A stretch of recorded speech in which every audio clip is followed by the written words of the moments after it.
Welcome everybody to another VSG Oceanside chat. Man, we've been doing these so often that our library of topics and specialists is just growing and growing and growing. And I'm always just, not only am I impressed with the topics and how useful and strategic the talks are, not just during, but afterwards, but also just that new topics keep coming in, and AR has brought in yet another very useful topic. A little bit about him. He's an advisor, he's a speaker, and an industry leader in product marketing and growth.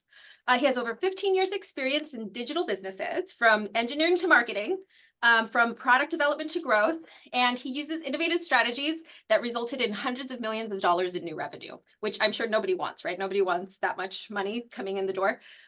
He likes to foster the development of data-driven organizations. He's passionate about strategies and tactics inspired by the intricacies of the human mind, grounded in data and analytics. This is, in my opinion, very therapeutic. It's like business therapy, utilizing both of those strategies to create products that authentically connect with customers and encourage them to return time and time again. So without further ado, AR, please feel free to either share your screen or talk a little bit more about yourself. I just want to say thank you one more time for joining us today. I'm just thrilled to have this topic on our repertoire of topics. Thanks, Arcelia. Thanks, VSG team, for organizing this. And thank you all for joining. Really excited to talk to you about magic, which is objectively a little strange because we expect to talk about magic around campfires and in the forest and probably at night. But it's a Wednesday and at noon and over a Zoom call, and yet we're talking about this. So we're already winning, and hopefully we're not going to summon anything that we're not supposed to. Jokes aside, let me share my screen. Sorry, there's a lot going on here. There you go. My name is AR. I'm a 2012 USC MBA grad. Before USC, I was doing software engineering. After that, I started focusing on products and a field that basically transferred to or transformed to become product-led growth, product marketing in more recent years. Back in the day, they didn't have much of a name for it. A lot of it has been what you can do with products to increase your user base, your revenue, and basically your engagement with your product. Currently, I started a company or a marketing agency called Ignition Engine, a product marketing agency, which is focused mostly on product psychology as well as data. And this is basically what we're going to talk about today, how we can use these two items to separate part of this growth engine that we want to build to create more growth and more engagement in your product. One thing I would like to mention before I start is we're going to talk about details, we're going to talk about the strategies and examples, but what I would be very happy for you to take away, it's not even the specifics per se, is adding new tools to your toolbox and kind of having a little bit of a different lens as you go about building your product, growing your product or your marketing, and think about your audience. A little bit of a different viewpoint, a little bit of a different mindset to approach your entrepreneurial journey. Science and magic. Obviously, we're calling data science, which is not going to blow anybody's mind off. On the other hand, we're calling psychology magic, which is not a word that you probably would be hearing too much.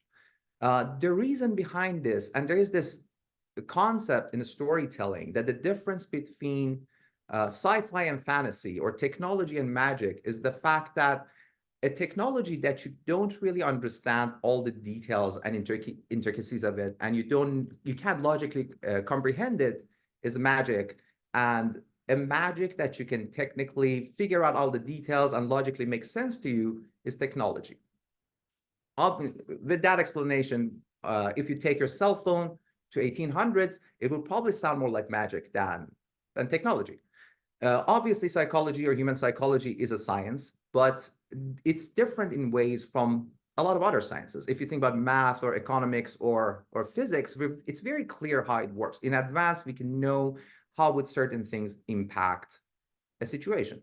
A lot of times when human behavior is involved, is just a lot more complicated. A lot of times we can't tell what happened or what's going to happen. And many times we end up post-rationalizing a behavior or a decision or something that basically how people behave and act. This is kind of area that we're going to focus on. And obviously we're going to talk about conversions, and I want to expand the thought of conversions from what is generally being speak of, which is CRO and landing pages. And if this thing doesn't make sense to you, we're going to talk a little bit more about it. And funnels to basically any interaction that a customer has with your product, with your brand, is basically a form of conversion. From clicking on a link to buying something, to just watching a video, to liking something, and even to offline talking to their friends and becoming an advocate for you. All of them are impacted by their psychology, by their behavior, and these are the things that we're focusing on as we're going about talking about this concept. On the data side, and these are not necessarily probably new thing that for you to hear for the first time, is obviously data analytics can tell us about the user experience, what they prefer, what they'd like to click on, how would they behave on your app or on your product in general. It tells you a story, and it tells you where users are at this point. You can use data in your decision making, and it's not just what users doing, but it actually tells you what are the areas that potentially you can put more focus on, align your priorities with their desires, and how you can create more growth. And obviously, as we're talking about conversion, optimization is a big piece of this, how you can find opportunities and how you can generally use these opportunities to grow your product. On the psychology sides, a few things that we're going to mention is connecting emotionally with the users, because as the board's getting more complicated and the competition become more fierce, this emotional connection with the users are getting more and more important. This is the psychology piece that we were talking about. Empathy is another big deal. And again, if we're talking about conversion, we cannot talk about psychological triggers that can push or help users to make decisions one way or another. Starting with the data part, and this is probably more familiar to you as everybody talks about data. The importance of data is not something that hasn't been discussed. I think one thing that I would like to focus on is that a lot of times we know certain things, but we don't necessarily actively thinking about them. And I'm hoping that these two items and a few items that we're going through stays in your mind in a way that anytime you want to make a decision, you kind of think about this as well. So data is generally being used to tell us what's happening, but I want to encourage you to think about why certain things are happening. Why and what is the reason behind a user behaving certain way? And if you can uncover any of that in your product, or why certain thing is failing, why certain thing is not working, that would be a big piece of information that you can get and can really help with your priorities, with your features, or even how you can go and impact those users' behaviors. A big item or an important tool in your toolbox basically should be experimentation. And this is one area that I want to focus on. And I wasn't sure if I should even talk about what A/B testing is. I assume most of you know, but since we're recording this and Arcelia was telling me just mention everything in case someone looking at this in the future. In a very basic level, and if we can talk, and if you want, we can talk about this in more details. A/B testing is when you create multiple variations of the same experience on the site or on your product, and observe and track users' behavior in response to that. So can you making a change to a page in your messaging or in your checkout funnel or in your landing page or homepage or any of that, does that make a difference in people's behavior? And beyond that, does it make, if you're adding a new feature to the product, how many people use it? Is it taking over from another thing? Is it cannibalizing a different part of your revenue? One thing that you want to think about, and I think it's really, really important, and a lot of times gets underutilized on the testing side, is when we go to interviews and surveys and user groups, which obviously has their value and are really important. However, there are two things I want to say here. One is when you go to the route of user groups and interviews, it would be akin to study the wildlife in a lab or in a zoo, versus A/B testing gives you a real world data and is kind of like observing them in the wilderness. More importantly, there are a few things that happens, and we talked about emotions and psychology before. People rarely think what they feel. I want to repeat that. People rarely think what they feel. It's hard for them to actually know how would they feel about making a purchase, for example.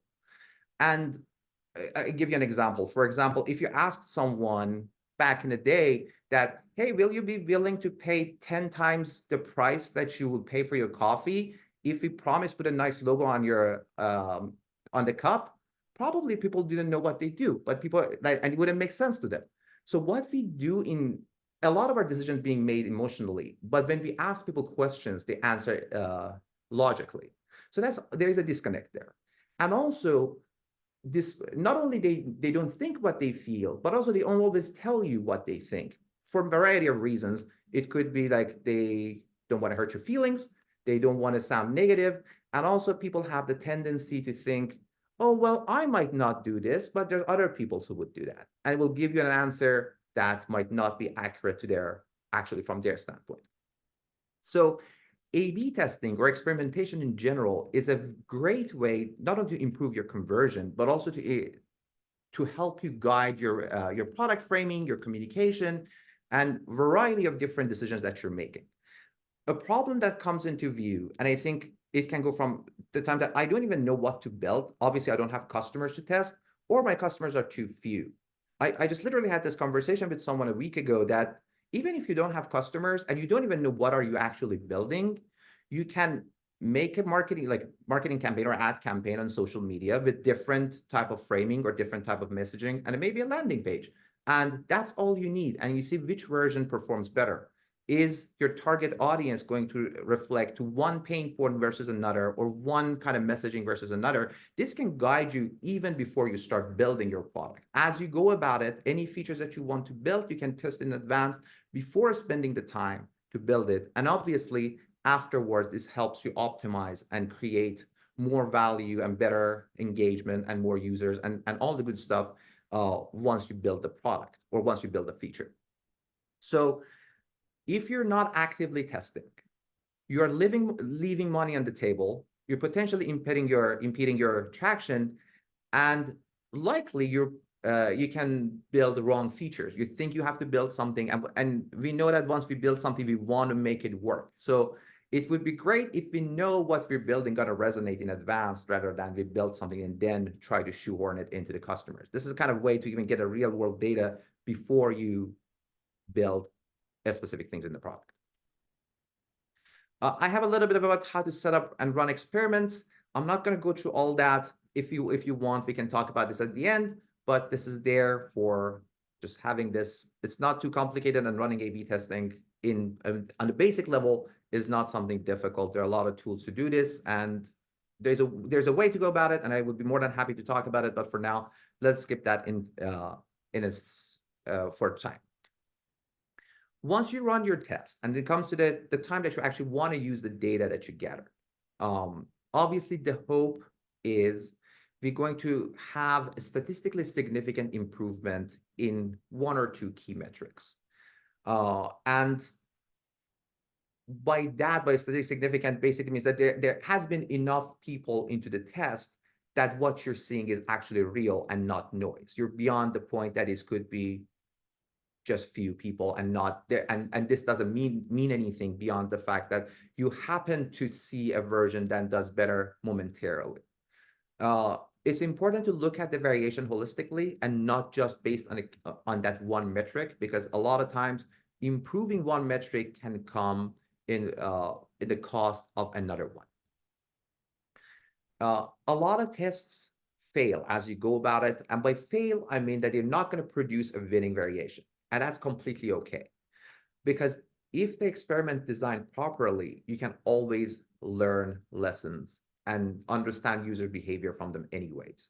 So a test that didn't produce a winning variation can tell you still what users care about, what are the things that they don't look at or they don't care about, if none of the ideas that you have currently working.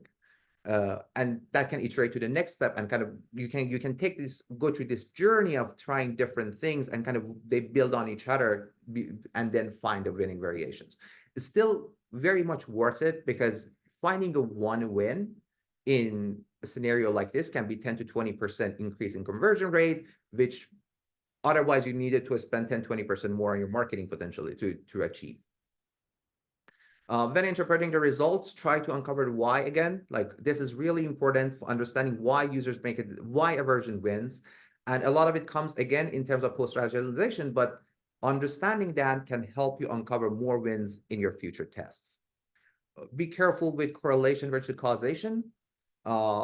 If something looks better, or if a change causes an improvement, that doesn't necessarily mean it's a real cause. It could be just correlation between the two. Example of this that you can see in real world is, let's say you would remove a module from a page, and your conversion rate goes up. An easy explanation for that could be that that module actually distracting users, or that module was giving user information that potentially they didn't care about. But the reality could be that removing that module might brought another thing in the user's view or further up on the screen, which helps them to make that decision. What you remove can be more useful for a specific group of users if you, for example, put it further down the page. And with any term of experimentation and lab work, there is the potential for confirmation bias. We think we have a really good idea, and we really want to make sure make it work. So we will go out of our way to make the numbers sound like they're working. Be careful to be honest with yourself and the numbers, and know that not everything that makes sense works. Not everything that works makes sense. And by that, I mean, for example, something that makes sense is testimonials and reviews, that we're supposed to always work. And we have heard about it, that is that you include that in your product, or in your sales, and it generally works, or in your landing pages. I have personally seen multiple instances of this not being true. For example, if you have a product that has mostly returned users, testimonial is not going to make a big difference, because people already experienced the product. Or if there's a different issue in your that stops from converting. For example, my willingness to pay is only $10 and you're charging $50. No matter how many reviews and testimonials you put in front of me, it's not going to make a difference in my behavior. So watch out for the fact that, again, because we're dealing with human psychology, not everything is always what it appears. And on the other side of it is that not everything that works makes sense. Very basic common examples of this are situations that you increase the price and your conversion actually goes up, or your sales goes up. You've heard about this, and by common wisdom, it doesn't make sense. By economics, it doesn't make sense. And this takes us to the psychology of user behavior and your product. You're always dealing with humans. No matter what you're selling, no matter what your product is, your customer is always a human first.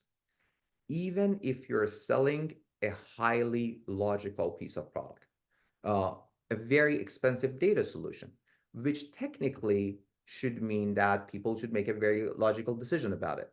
That's not always true. If you're selling such product, you have to understand the person who's buying it has a very much of a vested emotion into this, that I don't want to get fired because of making this purchase, or I don't want to lose on a promotion.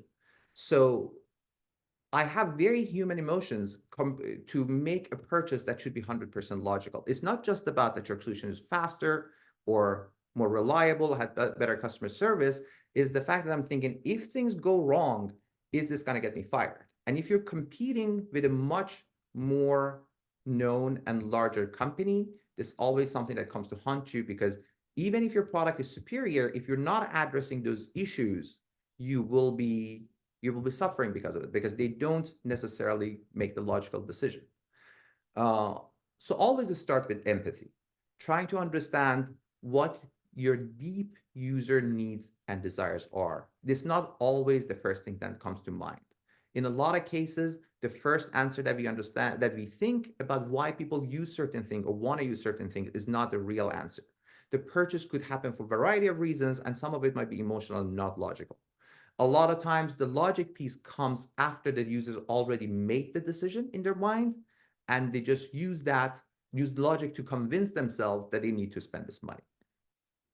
Unless we have to use a product or a service, and by that I mean we absolutely have to, kind of like taxes, our emotional experience really drives the traction.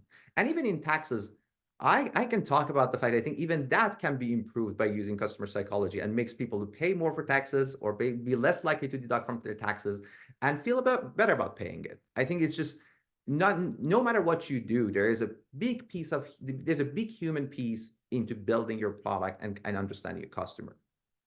And as the world's getting noisier, as we get all these AI solutions that helping people to create more and easier, as the competition gets more fierce, the psychology of product becoming more and more important. It is something that can build a connection between your product and your users and your customers, and make a difference in a world that is very hard to stand apart.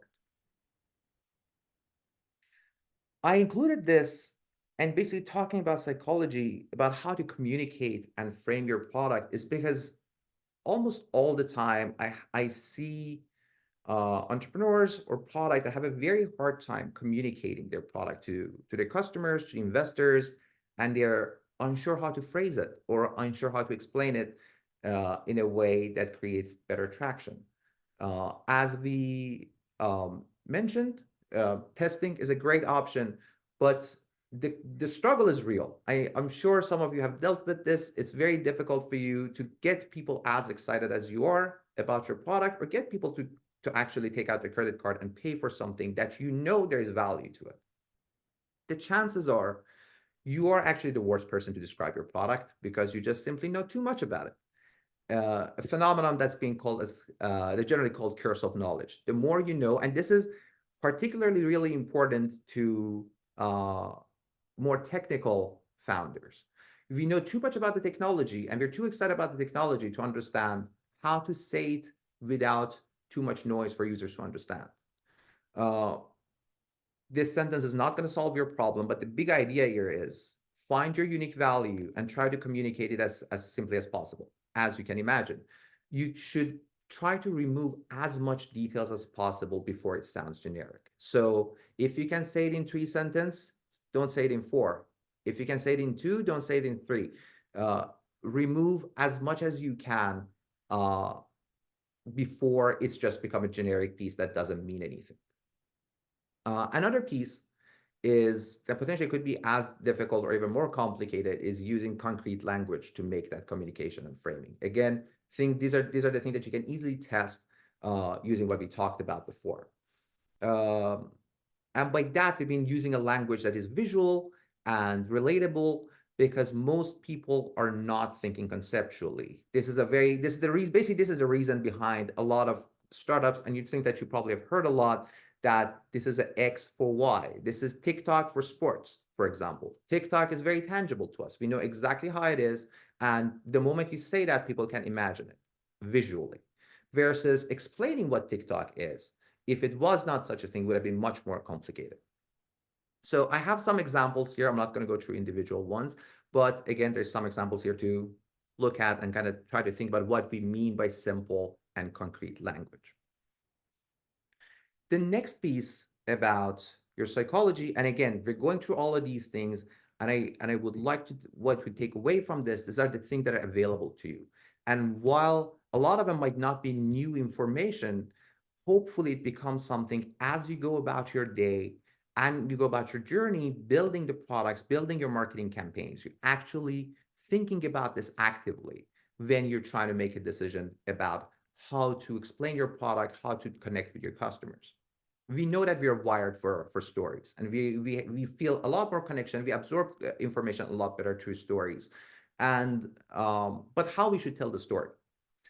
What I see, and a lot of times happens with companies, is that they tell their stories. They're the founder's story, why they started the company, which is potentially very useful if you're talking to an investor or to a partner. But even in those cases, there are probably better things to do. the most important person to everybody in the world in themselves. So when you're telling a story, you're really telling the story of the user. The hero of the story is the user, not your product. Is not the story of your product, is the story of user who, with the help of your product, achieve their goal. So our hero, the user, like every good hero, has a problem that your product looks to solve. And the idea here is how you can frame your product in relationship to the user that becomes the reason and the help that they need to go through this transformation and to this journey to solve their problem. A, a very well-known fact in storytelling or writing is show, don't tell. And what do you mean by that? Is don't explain the benefits of your product is much more effective if you can show the user going through this journey. What was there before? They were sad and miserable before. There's a great example of this is all those pharmaceutical ads. You see someone sniffling and coughing and having a miserable time, and then this product comes in and suddenly they're running with their dogs and playing with their grandkids and having a great time. That's basically what we're trying to accomplish. Your product comes into view, and this user that I can that I can connect with, that I can see myself in, solve this problem and have a much happier life.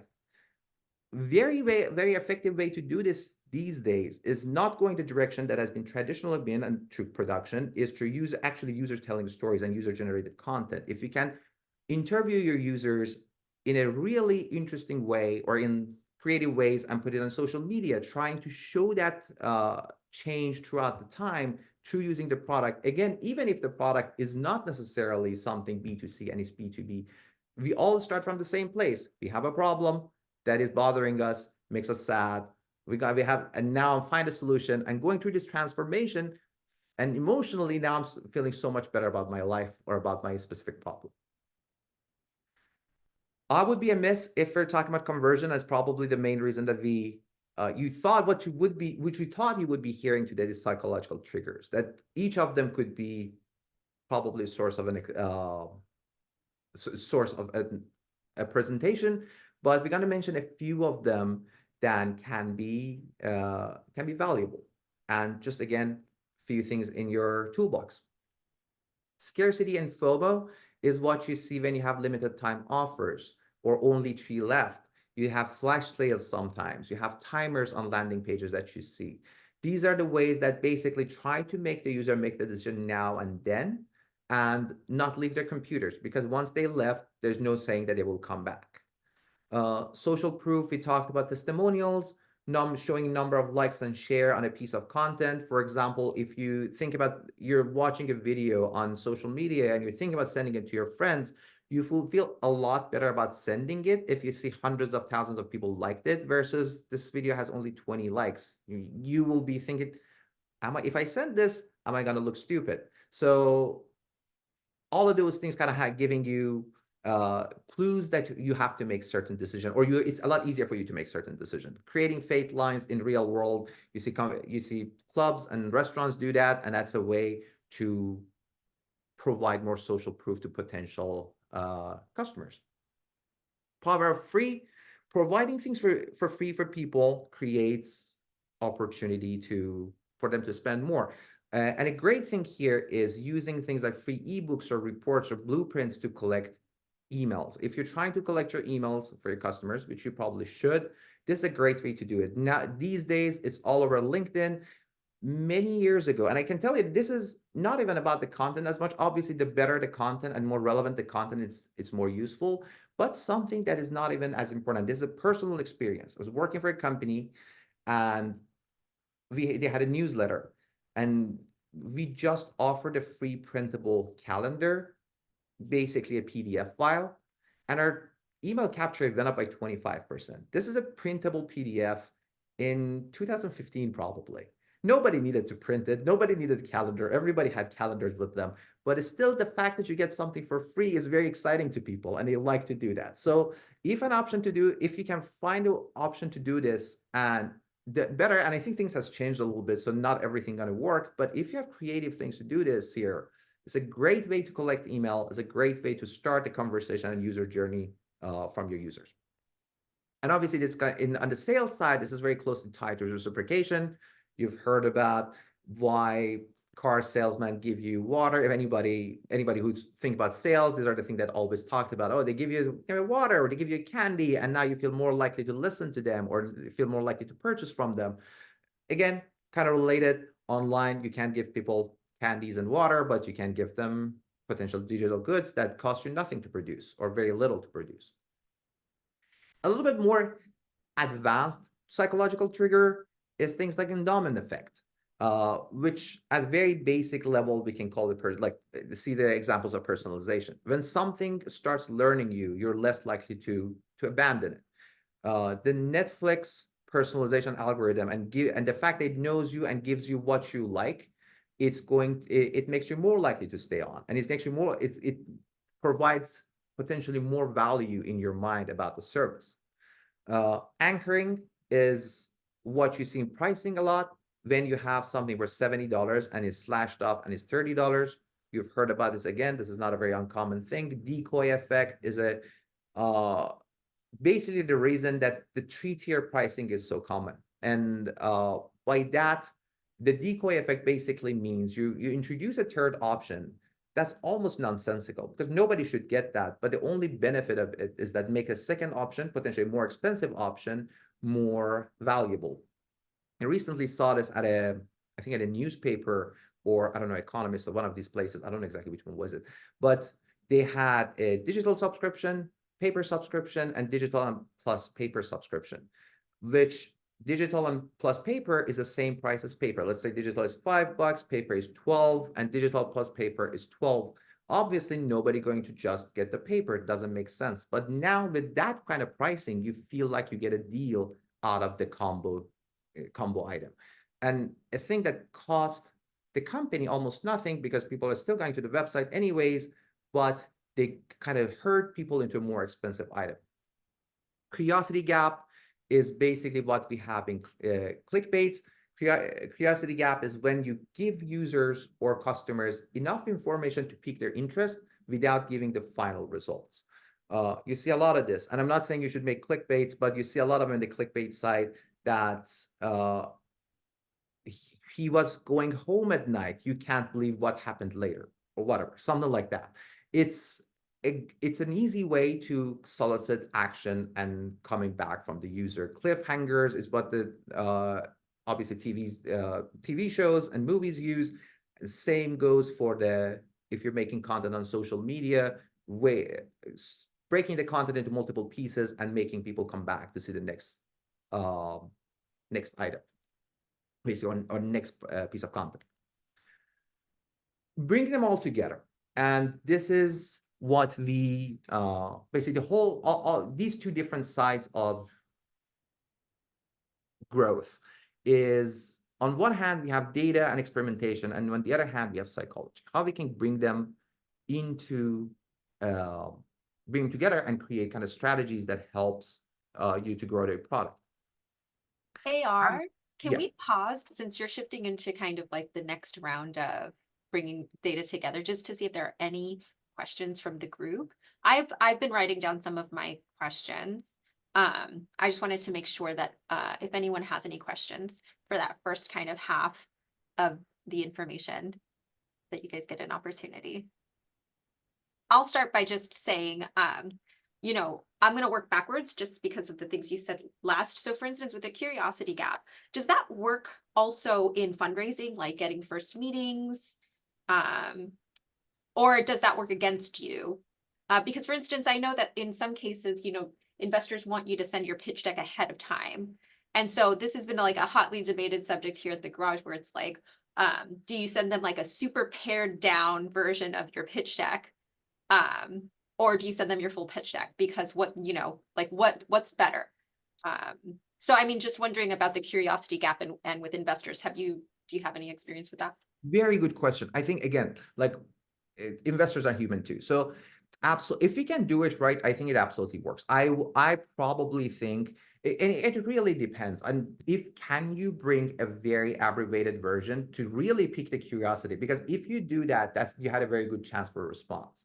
The question becomes how you do that piece. And if you're abbreviated version is just gonna appear that you don't know what you're talking about, that obviously gonna backfire. But yeah, but of course, if you can frame that in a way that this is something really exciting, and I think so, you have to make sure that the investor knows that if you're suggesting something that is surprising, or you think you can actually make a big change that nobody expects, this is you're capable of doing that. So you have to probably lean into your expertise or into the authority. If you have other people can, if you have other examples, that's just like, although I'm not telling you the magic sauce here, you can trust me that I know what I'm talking about. And I think that's, yeah, I think that can work. And to me, sending, and going back to the simplicity again, sending a large pitch deck, which is a lot of times lead to what they call bury the lead, because you don't really talk about your product a few slides in, is not going to help you, because investors not going to spend too much time. Like, again, like every other user, it's not a lot of attention span, and people want to just not going to spend too much time looking at it unless you pique their interest. Again, even if you're sending the whole thing, it would be great if you can pique their interest, if you have a good hook in the beginning that makes them want to learn more. Cool. And then again, kind of just working backwards. I know with the power of free, there are also elements where you can kind of retain or get referrals from doing that with your current customers. Are there other areas? So like customer acquisition, obviously, retention, and maybe some referrals are great places to give people things or discounts for them to do something in return for that, either like sign up initially or stay or resubscribe, or whatever, or continue. What other are there any other ways, like, and I always go back to investors because I feel like there is an element of fundraising that's a constant pressure for teams. So for instance, does the power of free work within that framework as well? Or is it, business once upon a time, you would send, like, I don't know, keyword meets during the holidays or whatever, and that was like how old business was done. Do people still behave in that way? Do providing free resources to people you're engaging with in the investment side, does that work? I think again, everything, if you really need to, the issue is right now is like, because everybody has done it for so long, it's get a little bit diluted and doesn't have the same effects. But yeah, but if you can do something that is relevant, and obviously still people like salespeople send you free things, give you a headphone or give you a swag, obviously those things work to some level, depending on what you're doing and if it's relevant. I think there's a lot to be said about why you choose something. It's just giving someone a mug probably not going to make a change into investing your product, but a very good way, like when you have a product-led growth, trials and freemiums is kind of giving something for free. If you can, I had this conversation a couple of days ago with someone who has a very specific niche B2B solution. Like, can you strip off a bunch of features and give it away for free, and then kind of block those features behind it? In a way, that would be a great way to use the power of free as well. If there's a part of your product that you can offer for free, and it's probably one of the main areas of what they call product-led growth in the B2B side, letting people use the product for free before they commit to a purchase. As far as investment, yeah, again, like, if it's something that if they can use and play with, if you're making something that the investor can get their hands on and it actually helps them, if you're making, I don't know, a financial solution maybe they can use, and I guess reciprocity always helps. So I think maybe something to do if you want to, in a networking side of a investment, at least, something I always tell people is like, if you see something if you can connect with another person as a human and send them articles or things that I find useful, can be always create that as well. It doesn't even have to be about your product. It could be as you as a person. Someone comes to town, if you can give them a good recommendation about what to go and where to go and what to do, can be something like this. Especially if it's something I really care about, like, oh, my child goes to this school or does this, and it's really great. If you want to try that, I think that's something in the same light. If you try to provide value for people for free, beyond the level of what they expect to be free. That's always great. And again, I think in those scenarios, as far as capturing emails or referral and whatnot, the secret is, and I think it applies to this scenario as well, if you can give someone something for free that other people would charge for, you're in a very good spot. That's good to note. I mean, I think a lot of the challenges that teams have, not only connecting with their customers or investors, is that kind of relationship development piece.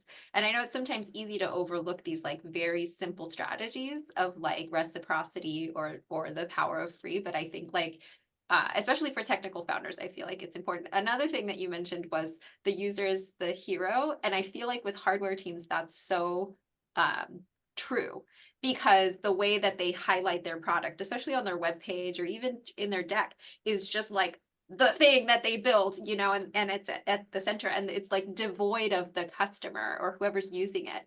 And so it's such an interesting thing to think about, to kind of highlight the person, the human, the customer, as opposed to the product, even when you're pitching it. It seems counter because you want to show people what you've done, but at the end of the day, I think everybody kind of just wants to know, like, why should I care about it?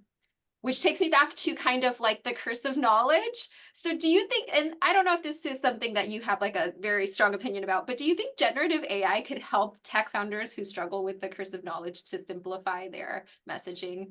I think absolutely. I think the way that you can go about it is to at least have it like give you a bunch of options. I think what they come up with, you at least you can kind of brainstorm with it. You can say like, oh, define this, give me 10 options for this messaging. And then you look at it, you're like, oh, that's a good point. That's a good point. And maybe you put 2 or 3 of them together and you figure out, I think that definitely can help. There's no reason you wouldn't use it. And at worst case scenario, it's not the best option. You're like, well, that doesn't make any sense. I don't like it.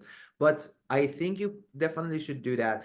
I think the whole idea, I think everything that I talked about today, I don't think any of them like, oh, this is the most new idea ever, talking about the groundbreaking items. A lot of it is just keep these things in mind as you go about your day. Like think about the user when you're talking about your product, because as you mentioned, especially if you're making any sort of deep tech product, I talked to someone a couple of months ago who was working on a GPS service, like a GPS system, like a receiver, but so complicated. I don't even know the details. It was very technical. And you can talk about how amazing this technology is and how it can help you, I don't know, by meters or millimeters or whatever it is, know the exact solution. Or you can talk about the fact that knowing that information in your self-driving car can save lives. You can sell the saving life part of it rather than the beautiful technology that you create, because most people don't really care about the technology, especially if you're talking to non-technical people. At the end of the day, if you're talking about the investments, you want to start with that kind of story, and they will at some point you want to talk about technology because obviously that matters, but adjusting your messaging to people who listens, who hear them are very important. And the last thing is, you were talking about the emotional experience of customers and empathy. Aside from like surveys or just like literally talking to your customers, are there any like ways that you can track that? Like, how do you track that? How do you get better at tracking that, the emotional experience? I think, well, you obviously use the data. You have those surveys and interviews, and I think one thing that you always want to do, I come back to testing things. If you have an idea about something, if you think this kind of messaging hits a chord and really connect to someone, uh, test that. Another thing that can be immensely important, and I didn't talk about it today, I'm not talking about it today, but it's so important. I think is a huge part of growth in the future or in this year and going forward is community building. If you can create a community around your product and you can actually still install the sense of belonging and connection between the users and really caring around your product, it makes a huge difference. Those are the best users that you have, and you can kind of really monitor their connection to that and create additional connections and additional emotions that didn't even have anything to do with your product, but it's our need to belong and our need to feel something can come to play as well. Cool, thank you. I don't see any hands, or there wasn't any questions in the chat, but you can go ahead and continue it. And if anyone else has questions, just use the chat, the hand raise function. Thank you, AR. For sure. So yeah, putting these three items together at the very top level, this is how these things work. So with the data, you know where users are and what are they doing currently. Psychology and empathy can tell you how to get them where you want to go, or give you ideas to try and to see if you can make that things happen. And in the experimentation, you basically figure out or can understand if what you did is what it worked or not. And this is the way that kind of like test all those ideas and see if you can get the users emotionally and physically and financially to the place that you want them to go. And if you have a way to experiment, don't assume, don't think you know what the user will do, and test it.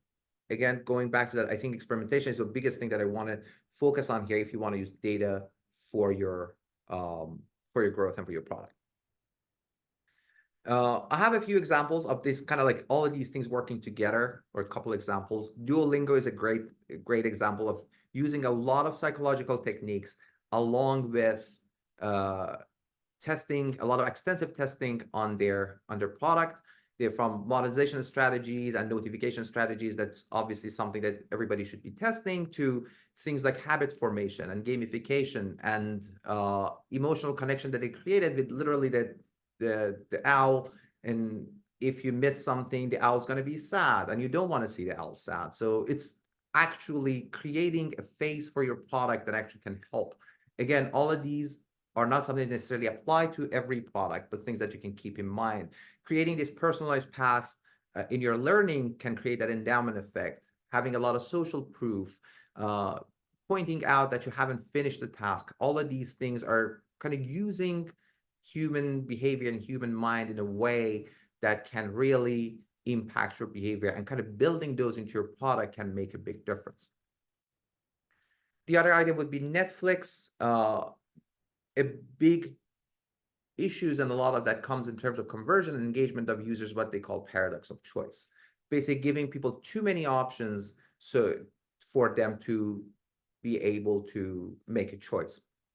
Kind of like when you go to a new grocery store and you see all these options that you've never seen before, it's hard for you to pick one.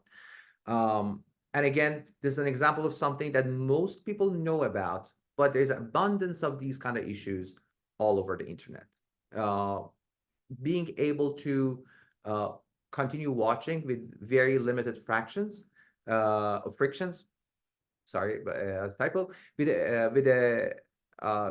by removing frictions in the content or in your watch experience, creating conditioning. This is the same thing that applies to places like TikTok or Tinder, that very little activity or no activity can keep on showing you rewarding experience. Personalization, we mentioned. Trials, as we talked about, power of free. With trials, another thing that you get is basically loss aversion, because if you're already using a product and you're benefiting from it, you don't want to lose that. Gaining a new capability in your business, in your life, is a lot less exciting than losing that capability is painful. So kind of, if you can offer those things for free, if you can get a sample of your product for free, always something that can help, or generally, and we can never say always in these scenarios, but generally is a thing that can help you with growth and help you with the with traction of your product. Testing things like pricing models and strategies, landing page optimization, coming back to the actual like a conversion side of things. This is probably 10 years ago or so, when Netflix was not as always present as it was right now. And what they were doing is they spent literally millions of dollars on their landing page. And before this, I was just literally Googling this, because if you look at some of their work, some of their landing pages, you see that the setup is kind of awkward.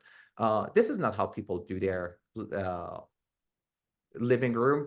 Your TV is in the middle of your couch, not in the corner. But, and this is not the best example, but if you go around, you can find more of them from the old days. One of the areas that's very that's about human psychology is you tend to look at people's eyes or where other people are looking at. So by these kind of setups, and you can see the same thing here, the people are looking at your form, right? The button. So if you have faces in anything that is a landing page or anything that people want to look at, keep in mind that a face that staring at people probably distracting because people are looking at those eyes and not where you want them to look at. The way to do that is basically having people to look where you want them to look. Again, like this one is probably the same. You see this person's looking at this side, which the messaging and the button is. You don't want them to look away from the area that you would like to look at. They literally spend millions of dollars on this this kind of a testing and optimizing the homepage. The data-driven Can I decision. ask a question, AR? So like with operant conditioning, like the main function is reinforcement, right? Or punitive punishment to like get people to change their behavior. You're doing something that's reinforcing to them, right? So how much of that is just like human stuff like noises or haptics or whatever, you know, the things that kind of on a high level really make us excited? Or is it like the actual thing your product does, would you say? It's well, yeah. I mean, there is a lot of studies on this. I even, for example, if you look at the behavior, if you look at, for example, Tinder or TikTok, you don't actually getting the same level of reward every time. There is things that you really like, things that you kind of like, and I read in a study that says this change in level of rewards and the fact that you take an action, it actually helps. So what works the best in each case can be a little bit different. I don't know. I'm not a scientist, a research psychologist that can explain that exactly how much of it is the actual activities, how the reward is something that you need to feel versus just the thing that you absorb emotionally. What we can tell that when users getting kind of this continuous flow of rewards, it wants them to keep on going.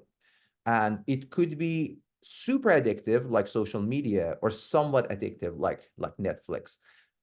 Again, I don't know what would be the answer. Like if like haptics helps, probably. Again, anything can be tested, and it's product to product is very different because that's why this is magic, because it's really hard to tell a lot of those things in advance.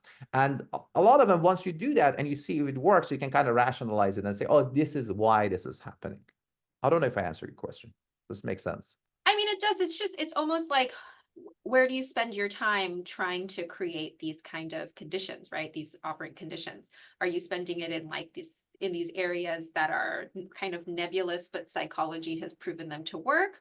Or do you spend that time thinking about how your product continuously forces your customer to engage, right? And get those opportunities. I don't know. It's almost like it's probably a combination of both of them is what I'm imagining. You know, like what I was thinking, just because you were using Netflix as an example, is how even though you might be binge watching, there's a chance that you might get busy doing something, and the shows just kind of keep going because it continuously, with that like behavioral friction, like they don't force you to push the button. It's like a timer that in 3 seconds the next episode is going to start, right? But then every once in a while it'll stop and ask you, are you still there, right? And it like forces you to re-engage and to be present again. And that's not about the show. That's not, you know what I mean? That's something else that is built in the system. Exactly. And I think part of it is like you want to remove the user frustration that I fall asleep and now I'm like 5 episodes in of this show that I haven't watched. So I think part of it is like figuring out at some point you want to balance those things, especially with something like this that you might keep on going for a long time because you don't take any actions. If you think about TikTok, you have to constantly take actions. With Netflix, I think people tend to fall asleep watching something, so that's probably the main reason that I assume they put that there. To make sure you are present and not just falling asleep and the shows keep on going. They don't mind it, especially now that they have ads. They wouldn't mind if you fall asleep now. I'm actually curious to see if they have made any changes to that functionality now that they have ads, or if you have ads, because now they don't really mind you falling asleep as much that they used to. Got it. Thanks. Sure. Yeah, and I mean, again, ease of use and signing up and engagement, if keep it as frictionless as possible. And all of that kind of brings me to a few takeaways that, again, I said, like, I would be very happy if you kind of, this works as extra items in your toolbox, and keep these items in mind, because this is not a formula that you can apply to your business, and more of a mindset that you can bring to any interaction, from marketing to invest to fundraising to your product. Test as much as you can. Not everything can be tested, but in many cases, it's a cheap way to get real world data. Smoke testing, when you don't even have a product, and you just test it to see if there is anything there, or finding your audience before you build your product, can be something very useful. And if spending maybe a few $100s can really guide you one way or another with the real world, real customer data. Same thing goes for pricing. Experimentation over assumption or surveys. As we talked about, if you can test something instead of just assuming it or survey, it can be very beneficial. In cases that, and I'm not saying that the interviews or surveys are not useful. Obviously they are, and they can be the source of what you test. If you're developing theories from your surveys or from your interviews, it would be great if you can test that and see it actually passed the real world scenario as well. And if you feel like 50% of people that I talked to said they're willing to pay, or they're willing to sign up for this kind of thing, and they will be happy to do that, and then you run it for the same target audience, and you see only 5% of them are willing to give you an email, you realize it's going to be very hard for you to sell that for money in the future, and your numbers are not, and your surveys are not exactly matching. You can go back to drawing board and figure out how you should frame this, or how you should adjust your messaging in order to get what you want to get. And more important than anything, humans are not robots. Markets are not just math. This is the reason that it's so difficult sometimes to make simple things work in the market while we're literally making rockets. Building something that's purely based on physics and math, in many cases, is easier than building something that deeply impacts humans and their behavior. So what you're building is not the technology, is the fact that a human's willing to embrace the technology, use it in daily life, and find a way, and believes and feels that this is going to make them feel better or make them solve their problem efficiently. And that's the secret sauce to making your product and your business grow, rather than what technology driving it. So think about your users' behavior and desire and expectation and wants, and don't be scared of sounding a little silly and asking things that appears to be very obvious questions, and the answers that are very obvious to questions, because sometimes the real answers and the real reasons are hiding in users' mind and not in their brain. And with that, if you have any more questions, would be happy to talk about it. Otherwise, it was lovely talking to you. This was such a practical and useful presentation, AR. I can't tell you how much we will be using this in the future here at the garage. Yeah, I think it's, the kind of psychology of customers can feel very much like enigmatic to founders, especially technical founders who, like, I swear I'm not coming for anybody in the room, but engineers by and large aren't like crazy social creatures out there partying up. Part of the reason you get into engineering is because you like to look inward versus outward, and you're a problem solver, and you're very discreet in your approach. And kind of thinking about your customers really cracks you open and makes you pretty vulnerable, right? And even just suggesting to present your product in various ways can be challenging for people who are high achieving perfectionists, right? Because you only really want to show yourself well. And so, finding different ways and creating variation could be the biggest hurdle, because you don't want, like, again, you don't want to sound silly. You don't want to look stupid. Good news is, if you're just running a bunch of ads on social media, there are people that are never going to see you. So there's not going to be a problem there. But yeah, but also, I'm an ex-engineer. I totally understand that. And it's very clear for any creative, even if you're not an engineer. I know you're like, a lot of people don't like these aspects of it. They don't like the marketing aspects of things, because it is vulnerable. You have to put what you think is the best things in sliced bread in front of people, and people potentially not going to like it. Even if you're a musician or a painter, they always have this level of vulnerability when you're putting things out, and you want to show it only in the thing that you think, only present in the best possible lights. But the reality is you can't tell. And the silly way to explain something might be exactly what you need, because most of your customers are not as smart as you are. Or as serious as you are about your product, right? And I also think like, I think what would help founders, and it's so similar to the last Oceanside Chats kind of theme, which is that like you said, the customer is the hero.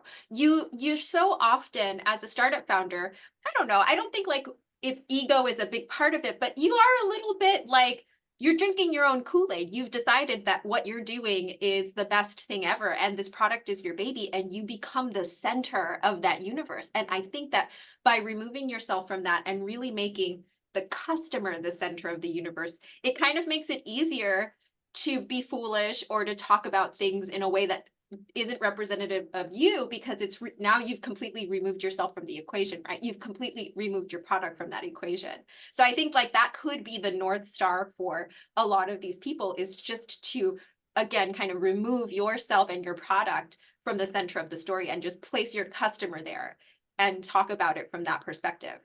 That's a very good point. I think that's what it stops you from, like, what happened to, I think, Web3 and NFT was kind of unfortunate, because that's what everybody was excited about. Everybody excited about the themselves and the technology rather than what real world people would care about. And that's not how you get traction. That's the opposite of how you get traction. Because, and even with what you were talking about the Apple vision, Yeah. same thing, because when you're focusing on technology more than the use case, and I'm sure, I mean, Apple is a company who's known to be very much customer driven. Steve Jobs was probably master of this, to understand the users and the psychology and the customer, but it's not as much anymore. We know after him, it wasn't the same level of customer obsession and understanding of users. And I think the way you frame your product makes a huge difference. And like just understanding what users are and where users are is super important. Well, thank you again for your time. I'm just going to say a few things. Next week, we have another really great Oceanside chat, so please consider signing up for that. AR has graciously committed to sharing his pitch deck with us, his deck with us, so that you guys will have it in my follow-up. VSG is hosting an open call for early stage tech teams in LA for our residency program for the spring. So please consider applying if you fit the criteria. You can learn more about it from our website.